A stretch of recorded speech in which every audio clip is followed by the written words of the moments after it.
जय माताजी राम राम मित्रों। अमारी YouTube channel super Gujarati story में तमारुं हार्दिक स्वागत करीए छीए। मित्रों शरू करिए आजनी स्टोरी। ते पहला तमने विनंती करीश के तमे आ चैनल पर नवा छो तो चैनल ने सब्सक्राइब करी लेजो। चालो मित्रों शरू करिए आजनी मोटिवेशनल स्टोरी। स्टोरीनुं नाम छे अभिनंदन। एक प्राइवेट लिमिटेड कंपनी में इंटरव्यू आपवा गयेली मोना ने इंटरव्यू लेनार बॉस अखिलेशे पूछ्યું કે આ નોકરી બદલ તમે પગાર પેટે કેટલા રૂપિયાની અપેક્ષા રાખો છો। મોનાએ પૂરેપૂરા આત્મવિશ્વાસ સાથે કહ્યું કે ઓછામાં ઓછા 50,000। અખિલેશે આગલો પ્રશ્ન કર્યો કે શું તમને કોઈ ગેમ્સ રમતમાં દિલચસ્પી છે? મોનાએ કહ્યું કે હા, મને શતરંજ ચેસ રમવી ખૂબ ગમે છે। અખિલેશે ઉત્સુકતાથી પૂછ્યું કે ચેસમાં તમને કયું મોરું સૌથી વધુ ગમે? મોનાના ચહેરા પર મંદ મંદ હાસ્ય રેલાયું અને આંખોમાં ચમક સાથે એમણે કહ્યું કે વજીર। અખિલેશે કહ્યું કે અનોખી ચાલ તો ઘોડાની હોય છે, છતાં વજીર કેમ?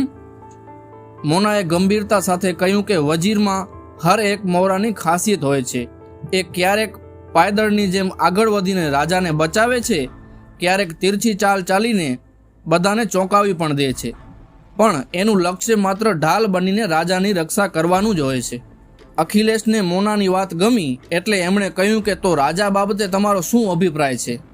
મોનાએ જરા પણ ખચકાટ વગર કહ્યું કે રાજા સૌથી વધુ કમજોર મોરું છે। એ પોતાની રક્ષા કરવા માટે પણ માત્ર એક જ ડગલું આગળ કે પાછળ ચાલી શકે છે, જ્યારે વજીર બધી દિશાઓમાંથી એની રક્ષા કરતો હોય છે। અખિલેશને મજા આવી રહી હતી એટલે એણે વધુ એક પ્રશ્ન કર્યો કે તો તમે પોતાની જાતને કયા મોરા સાથે સુસંગત માનો છો? મોનાએ જરા પણ અટક્યા વગર તુરંત જવાબ આપ્યો કે રાજા। અખિલેશ થોડો મૂંઝાયો અને ફરી પૂછ્યું કે તમે તો રાજાને કમજોર મોરું માનો છો, તો પછી પોતાની જાતને રાજા સાથે કેમ સરખાવી રહ્યા છો? મોનાએ હવે થોડા ગંભીર થઈને કહ્યું કે હું રાજા છું અને મારો પતિ મારો વજીર હતો। એ હંમેશા મારી રક્ષા કરતો, હર એક મુશ્કેલ પરિસ્થિતિમાંથી એ મને બચાવી લેતો, પરંતુ હવે એ શતરંજ અને મને બંનેને છોડીને ચાલ્યો ગયો છે। અખિલેશને આ વાત સાંભળી થોડો ધક્કો લાગ્યો એટલે એણે પૂછ્યું કે તમે આ નોકરી શા માટે કરવા માંગો છો? મોનાની આંખોના ખૂણા થોડા ભીના થયા અને એક ઊંડો શ્વાસ લઈને એણે કહ્યું કે મારો વજીર આ દુનિયા છોડીને જતો રહ્યો છે, એટલે હવે મારે પોતાને જ વજીર બનીને મારી અને મારા સંતાનોની જવાબદારી ઉઠાવવાની છે। ઓફિસમાંથી થોડીવાર માટે નીરવ શાંતિ છવાઈ ગઈ।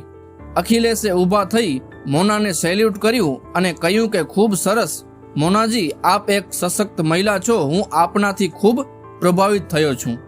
આ પોસ્ટ માટે તમને પસંદ કરવામાં આવી રહ્યા છે, ખૂબ ખૂબ અભિનંદન। આ નાનકડી વાર્તા એવી તમામ મહિલાઓને અર્પણ જે મુશ્કેલ હાલતમાં પણ પોતાની હિંમત અને સૂઝબૂઝથી રસ્તો કાઢી અને આગળ વધી ચૂકી છે, અને એવી તમામ મહિલાઓ માટે પ્રેરણારૂપ છે કે જે મુશ્કેલ આવી હાલતમાંથી પણ રસ્તાઓ કાઢી શકે એમ છે। સ્ત્રી ક્યારેય માત્ર એક પત્ની કે માં નથી હોતી, એ એક યોદ્ધા પણ હોય છે જે ગમે તેવા પડકારો સામે લડીને પણ પોતાના પરિવાર અને સંતાનોને સાચવી લેતી હોય છે। સ્ત્રીમાં બંને ગુણ હોય છે, પતિની હયાતીમાં એક આદર્શ ગૃહિણી બનીને ઘર સંભાળી લેતી પત્ની, પતિની ગેરહયાતીમાં ઘરનો મોપ બની જવામાં પણ પાછી પાની નથી કરતી। જીવનમાં સંજોગો ગમે તેવા આવે પણ જો આત્મવિશ્વાસ અને સમજદારી હોય તો હર પડકાર સામે લડી શકાય છે। તો મિત્રો, આજની આ સ્ટોરી તમને ખૂબ પસંદ આવી હશે। વિડીયો પસંદ આવ્યો તો વિડીયોને લાઈક જરૂર કરી દેજો, અને હા મિત્રો, આ સ્ટોરીને તમે શેર પણ કરી દેજો। મળીશું એક નવી સ્ટોરી સાથે, નવી વાર્તા સાથે। ત્યાં સુધી સૌને જય માતાજી, રામ રામ।